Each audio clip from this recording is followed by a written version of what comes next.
Hello, everyone. My name is Peter Drake. I'm the provost at the New York Academy of Art, and I want to welcome you to our 2025 commencement ceremony. The first order of business today, I'd like to introduce the first speaker of the day, Dr. Eileen Guggenheim. She got her PhD from Princeton University. She's been the dean at the New York Academy of Art. She's also been the chairman of the board, and with her husband, Russell Wilkinson, our most ardent supporter, please welcome Eileen Guggenheim.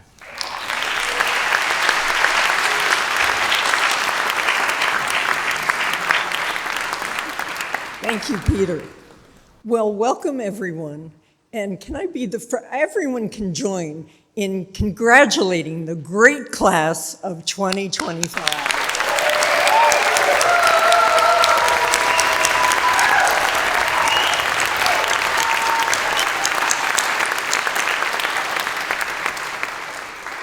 Well, we've all followed your work for these past 2 years, and we've seen your growth, your effort, and your outsized ambition. We have seen you at the school in all hours of the day, and there's no doubt that you gave yourselves 100% to your studies. So you know what that means? Can everybody stand up, please? Graduates, please stand up and turn around. The thing is,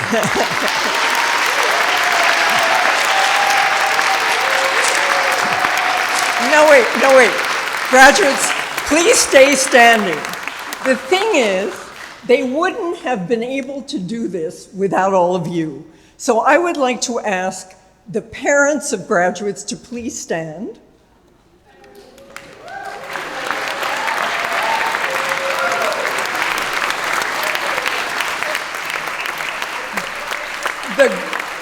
The grandparents of students to please stand.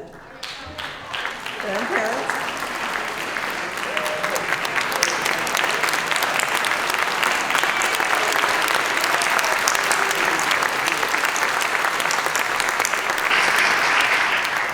Thank you. Spouses and significant others.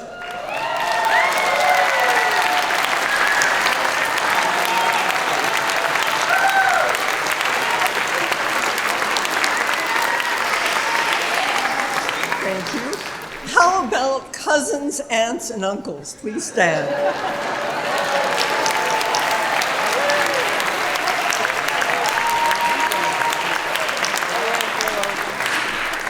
And are there any children of graduates here today?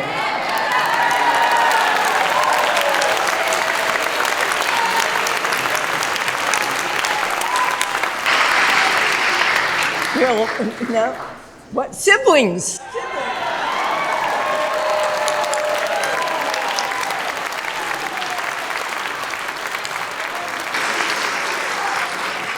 All right, well, one final applause for all of those people who have supported you your whole life.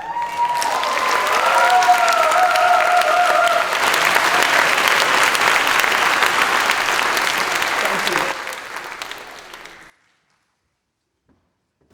Our next speaker will be our brand spanking new president, Paul Provost.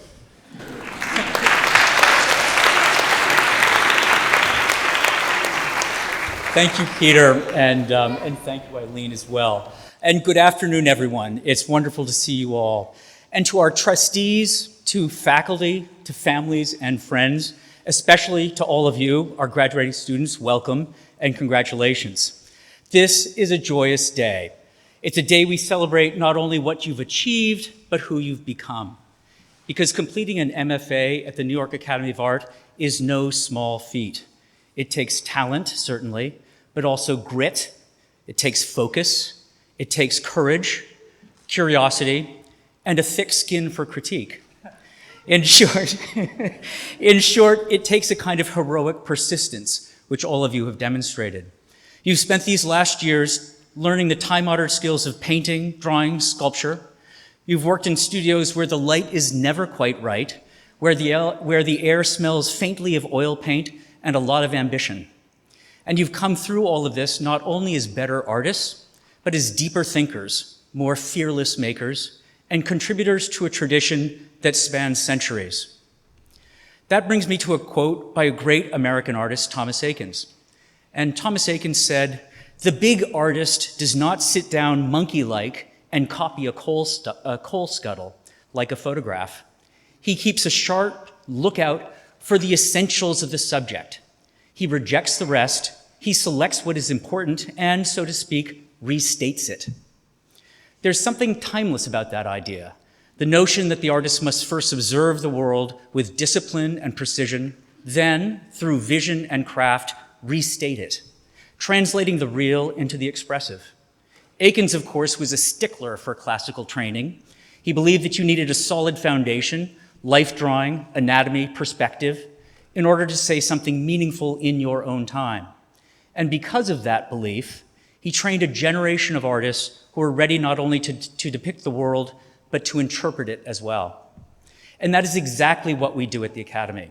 We're not an art school that shies away from tradition, we embrace it. We know that rigor and repetition unlock originality, that drawing from life sharpens our ability to reflect on life, and that great works of art of the past can be a springboard for contemporary discourse. All of you, our graduating MFA class, are part of that living tradition. You are heirs to Eakins, to Ang, to John Singer Sargent, to Alice Neal, to Jenny Saville and Carrie James Marshall, and countless others who've worked within the structure of representation to push against it, to stretch it, and to explode it in new directions.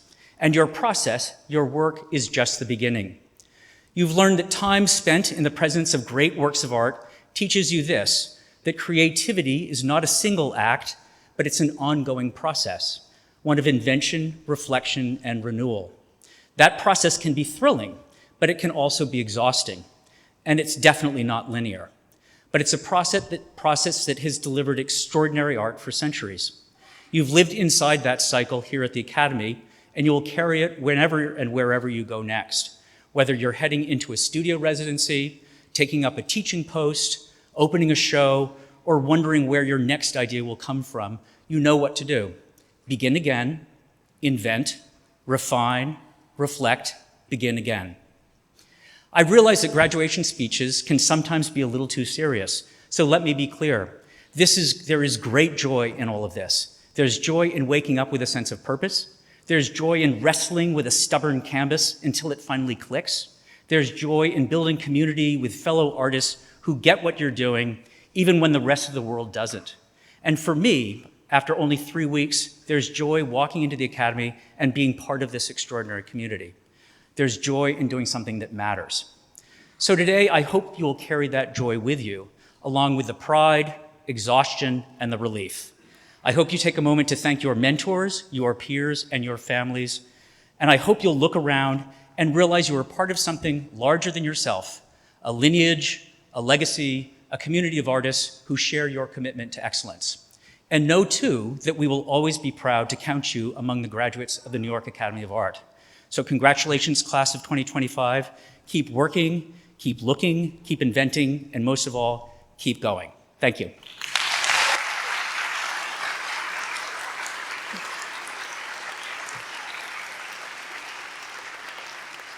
And now I would like to introduce our student speaker, Colin Dawson.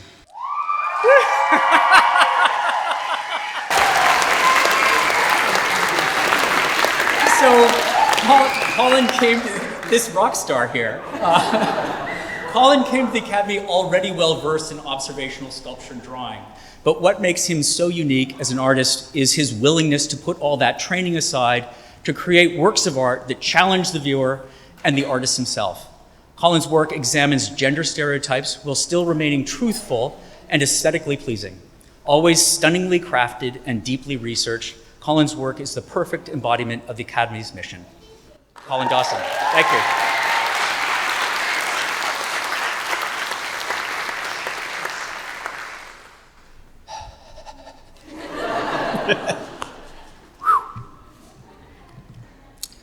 Blood alone moves the wheels of history. Hello, my dear friends, colleagues, creative geniuses. Oh, let me take these off. Sycophants, bootlickers, and the delusionally confident. I'm so happy to join you, the unhinged and open-minded, the chaos junkies and politically stunted, the sociopathic empaths, and every single one of you who thinks the golden equation actually means anything.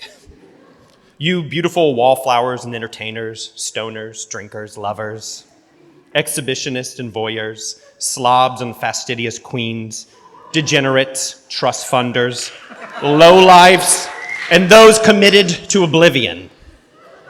Hello, my sweet little makers and big dreamers, those game players and permeable souls, my brothers in Christ and my sisters in piss, the morally pigeon-toed and ethically knock-kneed, the thick twinks and smut peddlers, the hot dog enthusiasts, you slimy little bastards with all your sheer will and energy, you who operate in mud and muck and shadow, you who seek questions with no answers, you who can bear the unending, you who I have found great fascination in bearing witness to.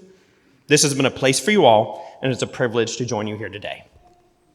So I'm going to read 2 poems, and I know poetry is kind of the worst, but bear with me as I read the first now and another later, and I hope you connect with something in both of them. The Laughing Heart by Charles Bukowski. Excuse me. Your life is your life. Don't let it be clubbed into dank submission. Be on the watch. There are ways out. There is light somewhere. It may not be much light, but it beats the darkness. Be on the watch. The gods will offer you chances. Know them, take them. You can't beat death, but you can beat death in life sometimes. And the more often you learn to do it, the more light there will be. Your life is your life. Know it while you have it. You are marvelous. The gods wait to delight in you. So like me, you're probably feeling a range of intense emotions and experiencing conflicting ideas on what these last 2 years are going to end up actually meaning to you.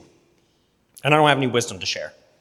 I did promise myself when I got up here today, I would say nothing motivational or inspirational. Ugh. Plus, you can't be this beautiful and have the smarts too. It just doesn't happen. So, I will say be patient and kind with yourself as you process this moment and trust clarity will come someday. Because while this time looms large right now, at some point, it's just going to be another stone on the side of the road on that long, dusty path to the grave. So, I would at least like to share some things I live by that I find helpful. First of all, be curious. Be curious about the world. Be curious about yourself. Be curious about what your darkest and feelings and motivations can reveal about you. Be curious about the stranger next to you. The uncurious are often full of fear and short-sightedness. Be cautious of narrative. Narrative oversimplifies and reduces in the name of convention and ease of consumption. It fills in those sharp and deep corners where the light has to work the hardest to refract. Convenience is a great evil too. It prevents exile, and exile is where radical growth happens. Solitude and quiet are necessary conditions to actually be able to hear yourself. If you need to compete, compete with yourself. If you need to be better than someone, be better than your former self. Don't be a rat. Don't believe in things. Remain lucid and witness the world as it is. Don't rationalize. Live in your body. Trust in your gut. Ride out that panic attack. Let your blood boil as it should. Let the sun melt away your primate brain and become lizard again. Desire and lust and love and forgive. Because there's no justice in this world. There's mercy, and that is something that we can give to each other. For our future, as artists, I have no advice, no sage wisdom, no platitudes. I know I have love for you all, and I know what I never want to see any of you become. Never to be food for those ungodly animals, so heaving and wet with sweat they are moments from collapse. Those big burly beasts riven with thick blood and dull thought. Never to be consumed by the insatiable hunger of those creatures we call institutions, museums, and galleries. I would never want to see you feeding your ego off your pupils' hunger to learn, turning that classroom into your stage, performing no longer for them but for you. So at least some little light shines on your fading present. I never want to see you gripping so tight to whatever little chunks of power you're given that you begin to cut your tiny little cold fingers. Never in a position that takes from others with at least offering just as much. I never want to see you bitter for what has or hasn't come. I want to see you happy. I want to see you proud of yourself, because in a blink, this is all going to be over. And remember, your life is your life. Now I'll read the second poem. Sorry. Going All the Way, also by Charles Bukowski. If you're going to try, go all the way. Otherwise, don't even start. If you're going to try, go all the way. This could mean losing girlfriends, wives, relatives, jobs, and maybe even your mind. It could mean not eating for 3 or 4 days. It could mean freezing on a park bench. It could mean jail. It could mean derision, mockery, isolation. Isolation is a gift. All others are a test of your endurance, of how much you really want to do it. And you'll do it despite rejection and the worst odds. It'll be better than anything else you can imagine. If you're going to try, go all the way. There is no other feeling like that. You'll be alone with the gods, and the nights will flame with fire. Do it, do it, do it, all the way. You will ride life straight to perfect laughter. It's the only good fight there is. The last thing I want to say today is for all of us students in these cute little black robes. Suspend for a moment that we are in this room and all these other people aren't here. It's just like we're talking in each other's studios like we have countless times. I know to get here, you've all made huge sacrifices to your wallet, to your health, to your sense of well-being. You've lost times with your friends and families. You've been tested by this city, and you've been tested by your time here at this school. You believed in the transformational power of this place. But remember that you came here for you. No one else can define this experience for you. No award or recognition can reflect how it is that you've changed as an individual. The accolades and compliments that institutions and their members award are often based not on your potential as an artist, but on remaining relevant weather vanes in the changing winds. They are but instruments. They try to predict the rain, but they cannot create the clouds. Success in this industry is erratic and requires humility. Be in it for the long haul. And now that you've finished all your prescient sacrifices and the fallout of that wave, you are pure energy and celebration. You are pure delight. You are ready to be awash in life. And to this, I finally say to you, thank you for making this community so bright. Thank you for being a friend. Thank you for laughing and crying and partying and sharing cigarettes. Thank you for letting us know you. Thank you to the class of 2025 for being the lifeblood that keeps this body from becoming a corpse. And remember, blood alone moves the wheels of history. Congratulations, class of 2025!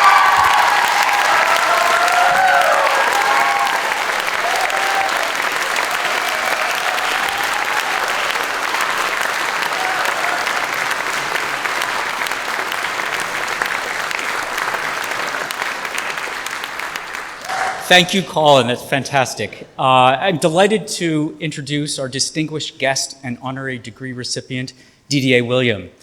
Didier William is originally from Port-au-Prince, Haiti. He earned a BFA in painting from the Maryland Institute College of Art and an MFA in painting and printmaking from Yale University School of Art. His work has been exhibited at the Museum of Contemporary Art in North Miami, the Bronx Museum of Art, the Museum of Latin American Art in Long Beach, the Carnegie Museum, Crystal Bridges Museum of American Art. In 2020, William was the recipient of the Joan Mitchell Foundation Painters and Sculptors Grant and a 2023 recipient of the Louis Comfort Tiffany Biennial Grant. I present to you Didier William.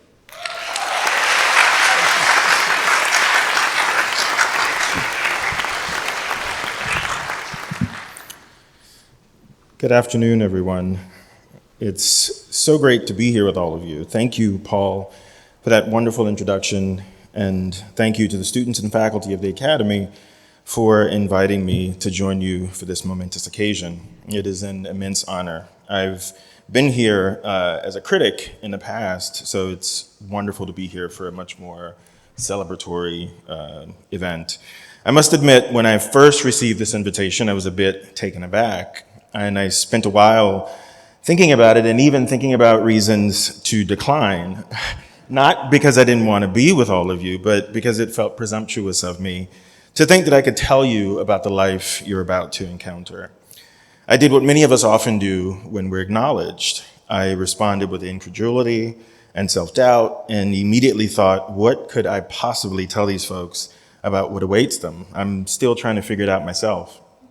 When the invitation came to speak to you, my husband and I were preparing to get our 5-year-old registered for kindergarten. Our son was having some severe separation anxiety, so I was trying to reconfigure my studio time to be more available at home. At Rutgers, where I teach, I was on a search committee for a really important hire, and we were preparing to interview our candidates, and we were also preparing to interview the incoming graduate MFAs.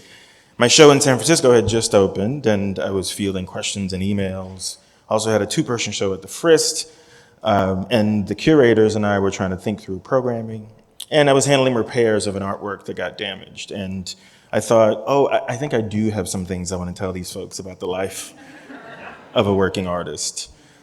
I imagine some of my apprehension was also fear. I'm feeling the same things that many of us are feeling in this moment. The overwhelming amount of uncertainty in the world leaves us all remarkably vulnerable.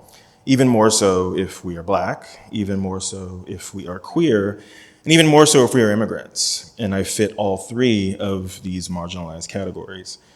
My own fear and crisis of faith tried to convince me that I had nothing to offer you. Thankfully, I knew better than to listen to those all too familiar voices of self-doubt. And I hope I can encourage you to do the same when doubt rears its ugly head in your lives as well. So to give you a little bit of background on me, before arriving to this country in July of 1989, my family and I lived in Port-au-Prince, Haiti. That's where my brothers and I were born. My mom and dad never wanted to leave Haiti. I had built a beautiful life in the Pétionville neighborhood in Port-au-Prince. My brothers and I were enrolled at Roger Anglade Elementary School, which was one of the best schools in Haiti. My mom and dad both had great jobs working for the American Embassy. My mom was a chef in the kitchen and my dad was a truck driver. And that's in fact how they met. After she repeatedly turned him down for months, my dad credits a bad rainstorm for finally forcing my mom to agree to drive him home. The rest, as they say, is history. Leaving Haiti was never on their radar, but deteriorating conditions left them no choice.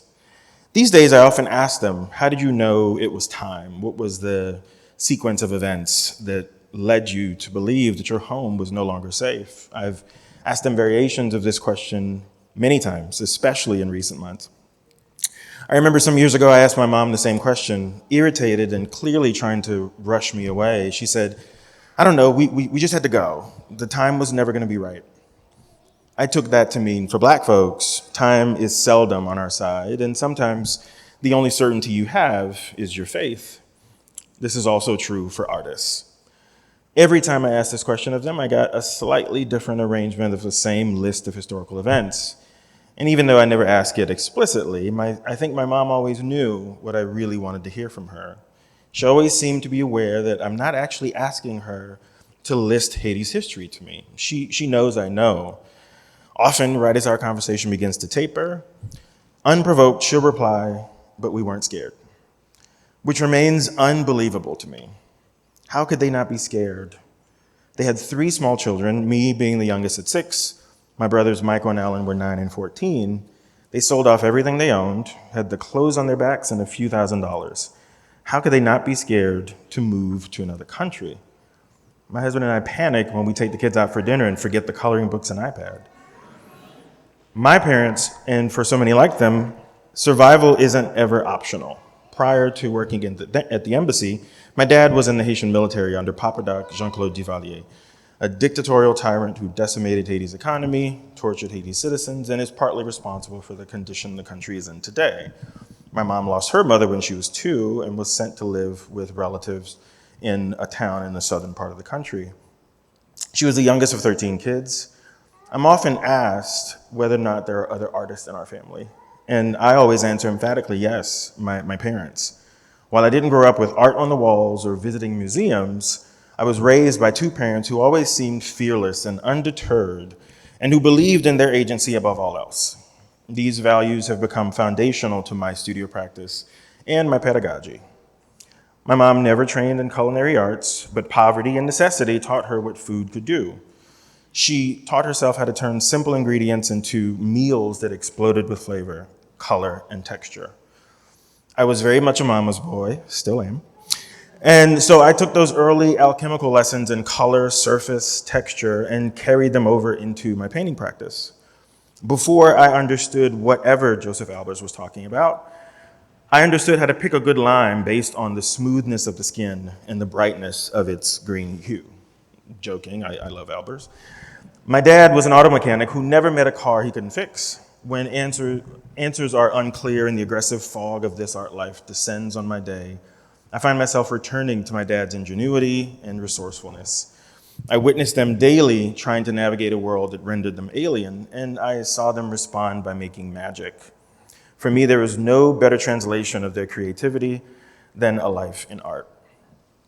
The world building that is at the root of my practice, from watching my parents in real time respond to new geography, new language, new systems, new expectations, and new rules. I watched them quite literally remap and remake the world into something that could make sense for them and their 3 boys. The possibilities and power evident in those moments impressed upon me an appreciation and recognition for my own capacity to build the world, to also make this new landscape in my image. I wanted to do that. I wanted to do what they were doing. I wanted to build a world where we couldn't be harmed by xenophobia and racism, and we had superpowers. Before I knew what it meant to be an artist, I knew what it meant to be a world builder. I understood the audacity and risk and responsibility it was required to claim such a tender space for oneself, let alone with vulnerable loved ones in tow. When my brothers and I were kids, my mom would ask us to do something, and if we expressed frustration and difficulty, she would often respond in a deliberate and stern voice and say, "Faites à tout travail, attendez?" Meaning, quite literally, put your brain to work. She never allowed us to underestimate our capacity. This always has been the most important of many lessons for me as an artist. The creativity and resourcefulness and inventiveness you learn isn't necessarily to turn you into a famous art star. Instead, it's to make sure that when life confronts you with unanswerable questions and crises, you are equipped with the creativity and unconventional tools to work your way out. I'm thankful to my mom for knowing this even before she knew I wanted to be an artist. I know it's in all of you too, otherwise you wouldn't be here.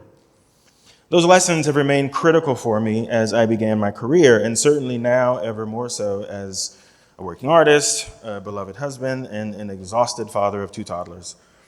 I return to them often, and I want to share some of them with you. In the beginning of your career, you may go through moments where you're not making very much art, especially in the period immediately after you graduate. Let yourself off the hook. The best art schools, present company included, are exceptionally good at building a structure for you that allows art to be comfortably situated in your life.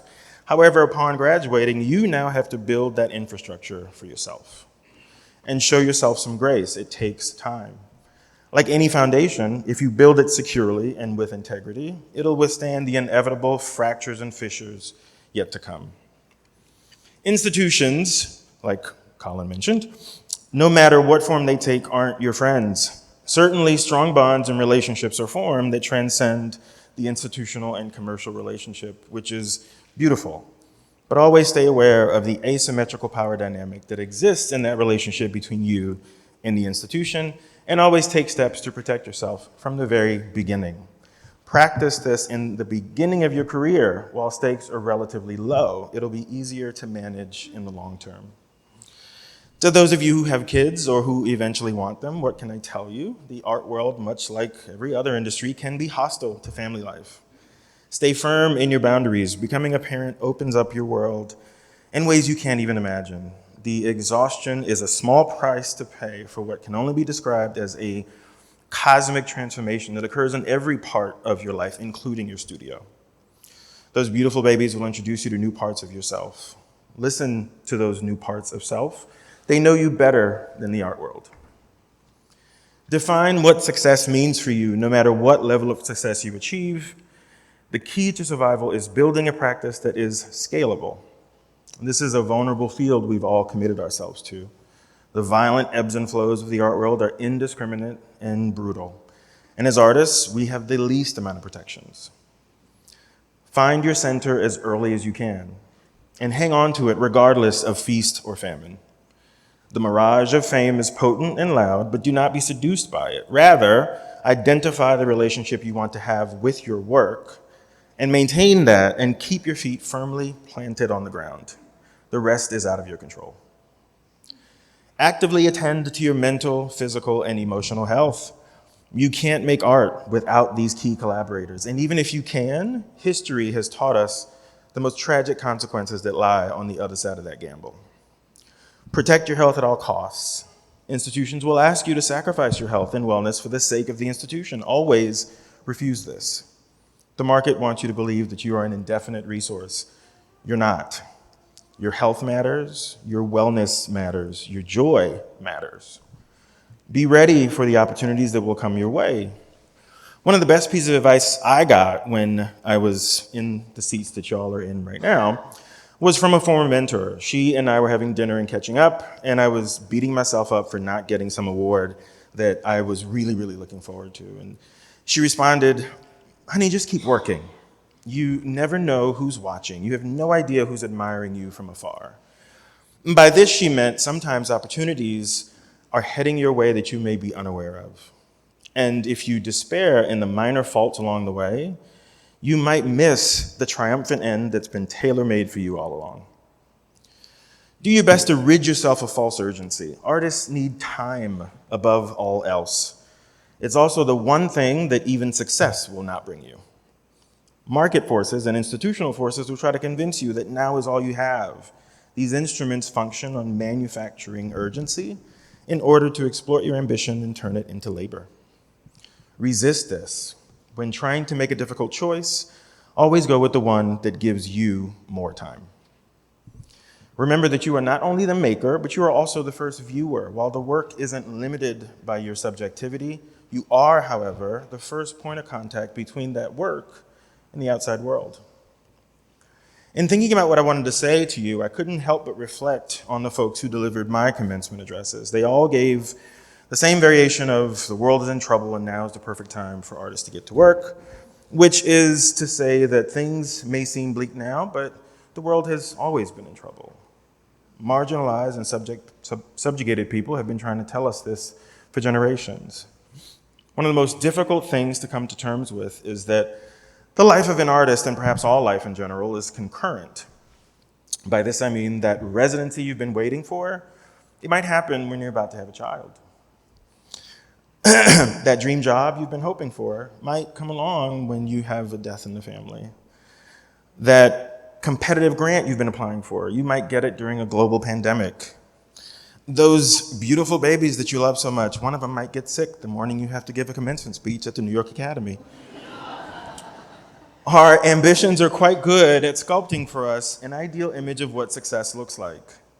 Don't be lulled by that mirage. Success isn't the absence of stress or anxiety or grief or difficulty. Success is having the capacity to face those challenges and contend with their consequences. Accept that the ideal moment doesn't exist. Life will always continue to happen outside of your studio. The key is to establish and fortify a stable and porous membrane between your studio and the life you build around and within it. Think about the night before your thesis show opened, the nervousness you felt, the anxiety that set in. Perhaps it's not too far-fetched to equate that sensation with what happens whenever you set about to make a new work. You're excited about the possibility of arriving at this new territory, but you're also brought to the brink of debilitating terror. That fine line between euphoria and anxiety, you will live in that space for the rest of your life. It never goes away. No matter what level of unimaginable success you might achieve, you're right there. And perhaps we can call that sliver of space a kind of infinite possibility. As an artist, you were born into it and you thrive in that space. You relish in it and everything that it might contain. Fear is an abuse of the imagination. When all else fails, remind your body of its agency. To quote tennis player and civil rights activist Arthur Ashe, start where you are, do what you can, and use what you have. As artists, never forget that our original sin is that we are world builders, whether we like it or not. And when so many are committed to destruction and erasure, you have an inherent capacity for building. What will you build? What stories will you tell? Thank you to the New York Academy of Art, to the graduates. I am so very excited to share this wacky art world with you. Congratulations and welcome.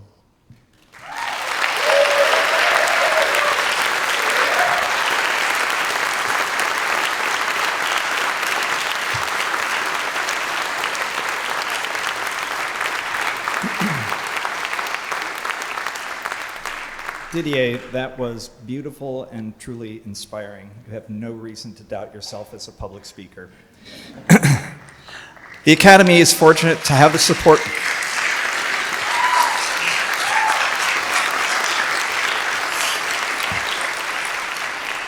The Academy is fortunate to have the support of its patrons, trustees, which makes it possible to give much-needed student scholarships.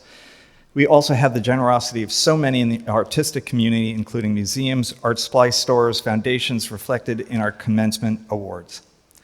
The Academy is pleased to continue its partnership with Chubb Insurance as the title sponsor of the fellowship program.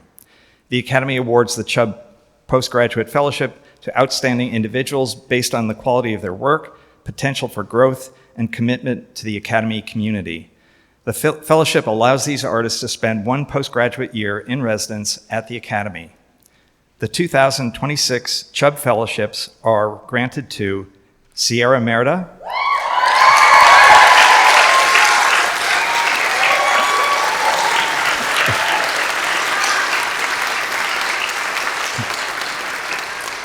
and Andrea Olivia,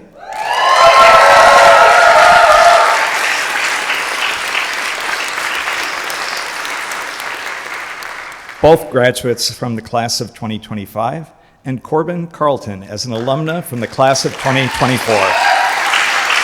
Let's applaud them all.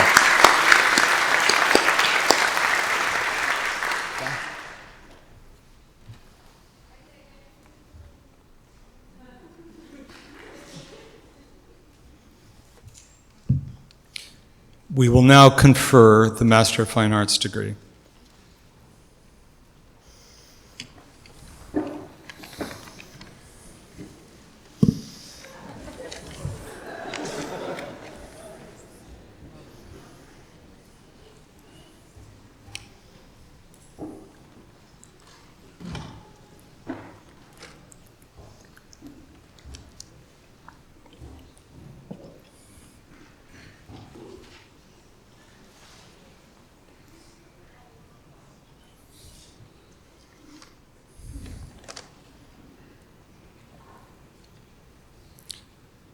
Jeanette Lee Adams.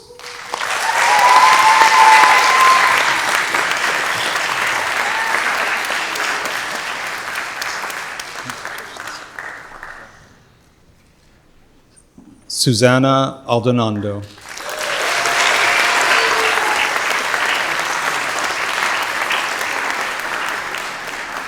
Congratulations. Lizzie Buddha Gashvili.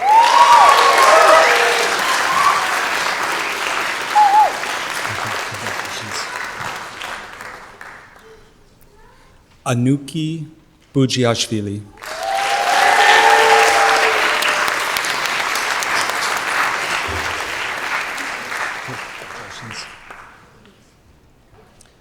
Matthew Conway.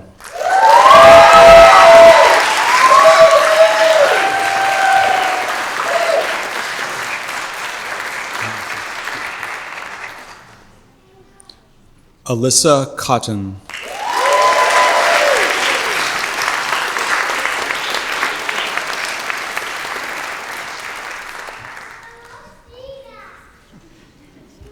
Lila Claire Crawford Levis.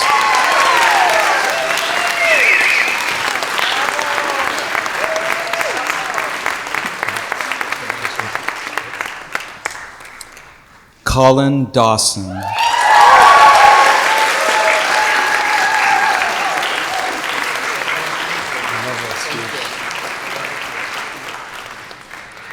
Tina Dion.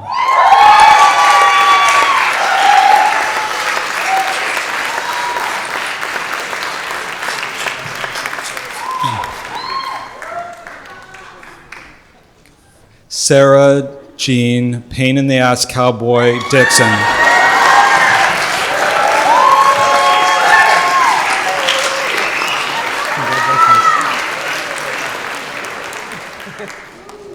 Hannah Drew.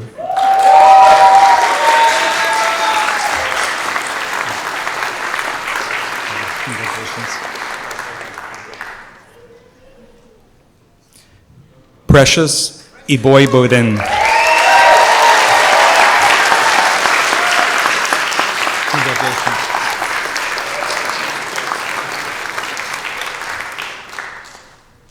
Roy Yu Gong.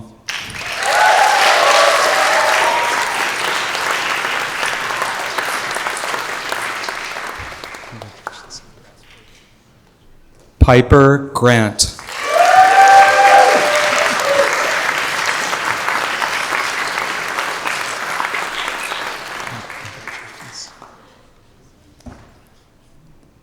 Judith Gringus.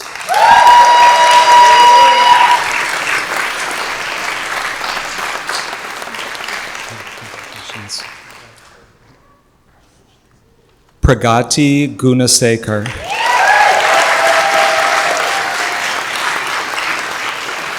Congratulations, Pragati. Heather Hansen.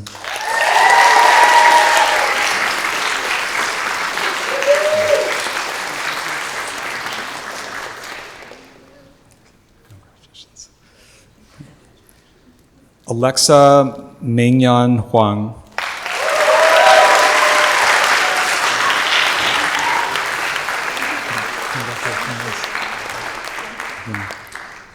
Rena Kim.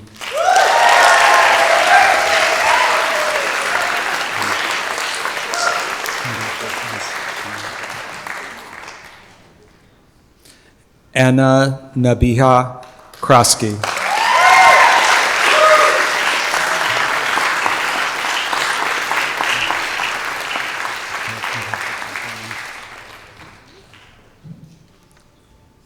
Mariam Kavashilava.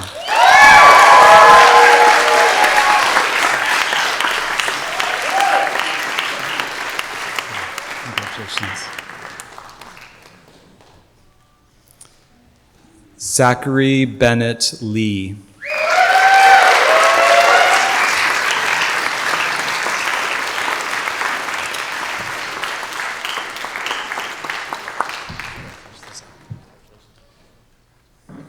Tom Letson.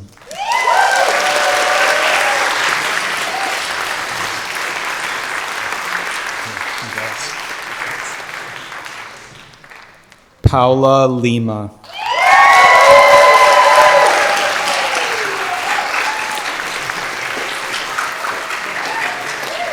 Congratulations. Kelia Jano.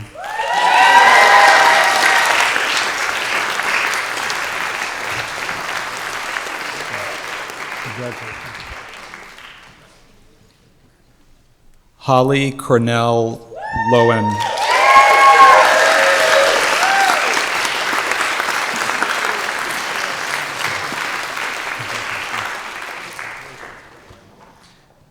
Vera Melo.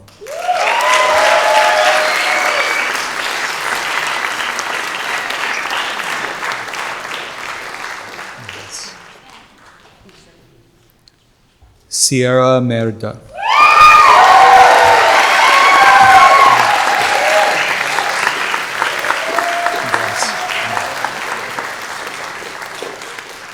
Kristen Middleton.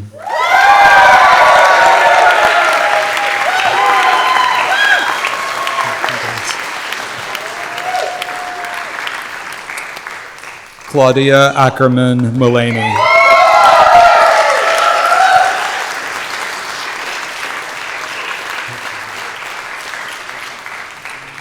Soren Nelleman.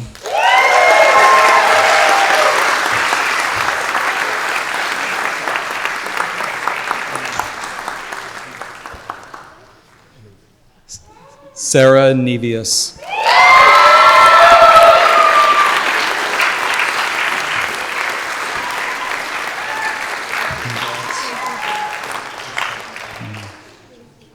Elizabeth Newton.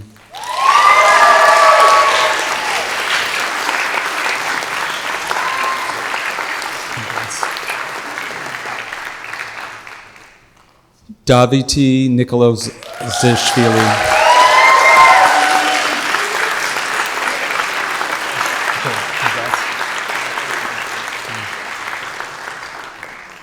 Andrea Olivia.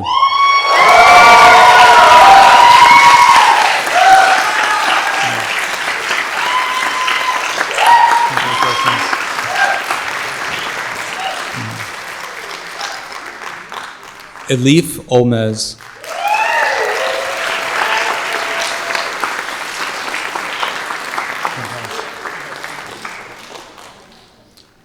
Grazia Ora.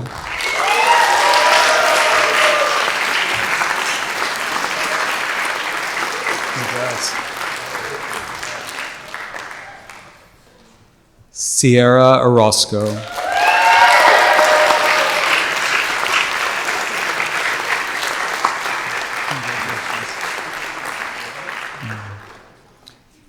Bar Plivoski.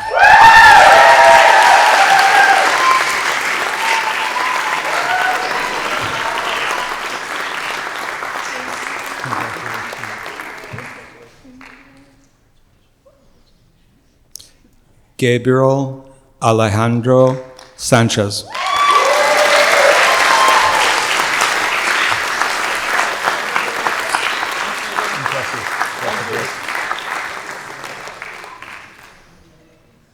Lauren Sanderfer.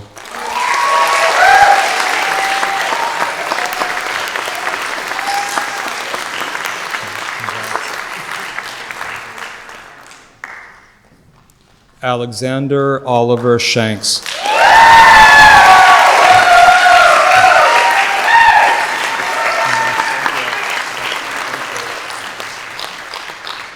Lisa Silas.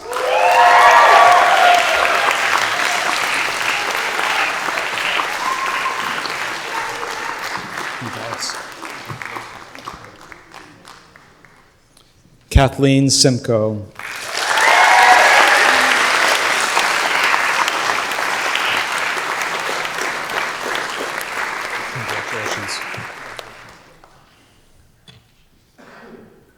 Thomas Tustin.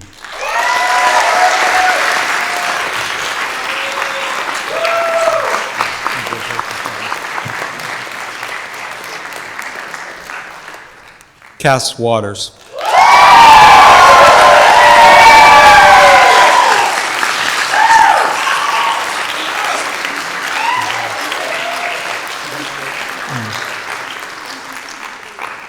Amanda Boyd Yin.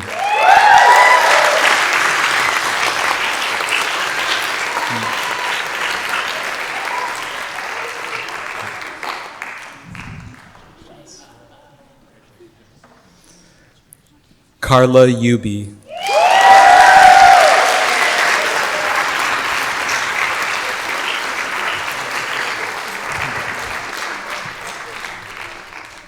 Louisa Zanforlin.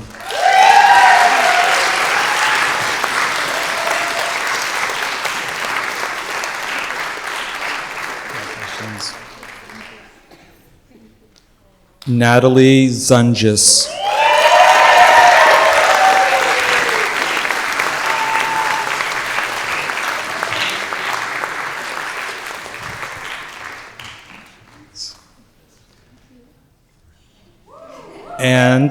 And Teresia Zhang.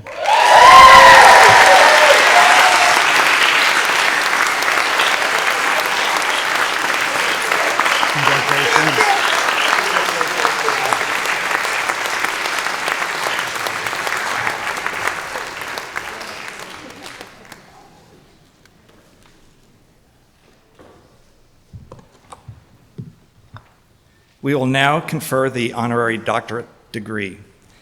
Didier William, having created hallucinogenic landscapes with figures struggling against unseen forces and the legacy of colonialism, while holding out hope for a more transcendent future, has been recommended by the faculty and trustees of the Academy and is hereby granted the honorary degree of Doctor of Fine Arts.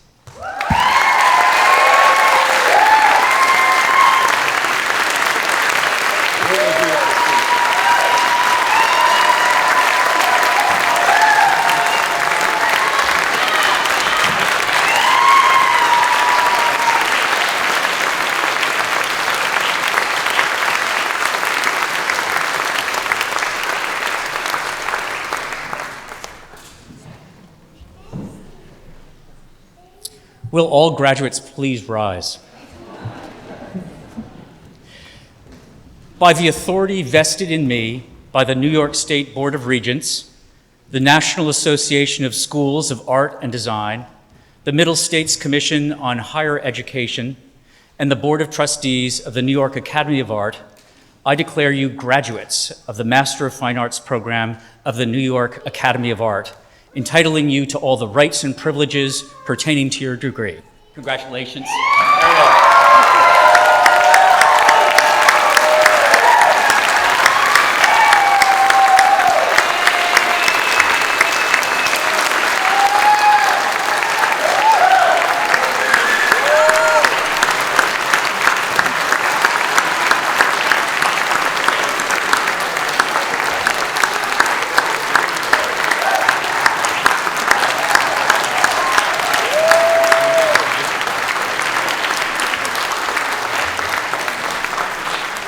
And thank you, ladies and gentlemen, and please join us back at the school for refreshments and the reception for the Master of Fine Arts thesis exhibition. And again, congratulations.